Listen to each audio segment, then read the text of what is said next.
അപ്പൊ സന്തോഷമായില്ലേ? ഇപ്പൊ റോഡ് പണിയൊക്കെ കഴിഞ്ഞു.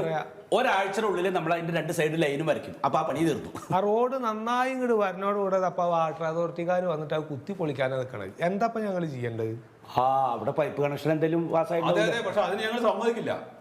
അല്ല, അത് സമ്മതിക്കാതിരുന്നിട്ട് കാര്യമില്ല. അത് സമ്മതിച്ചില്ലെങ്കിൽ പിന്നെ അവിടെ വെള്ളം കിട്ടിയില്ലെങ്കിൽ പിന്നെ കുടിവെള്ളം കിട്ടിയില്ലേ പറഞ്ഞ് വീണ്ടും നിങ്ങൾ പ്രക്ഷോഭത്തിന് ഇറങ്ങില്ലേ? എന്നാ സാറേ ഈ പൈപ്പ് കണക്ഷൻ അത് ഇട്ട് കഴിഞ്ഞതിന് ശേഷം ഈ പണി ചെയ്താൽ പോരായിരുന്നില്ലേ? അത് ഇപ്പോഴായിരിക്കും അവർക്ക് പൈസ സാങ്ഷൻ ആയിട്ടുണ്ടാവില്ലേ. അപ്പൊ ഇപ്പൊ ഈ പൊതുമരാമത്ത് വകുപ്പ് നമ്മുടെ കേരളത്തിലും പിന്നെ വാട്ടർ അതോറിറ്റി ഉഗാണ്ടയിലൊന്നല്ലല്ലോ.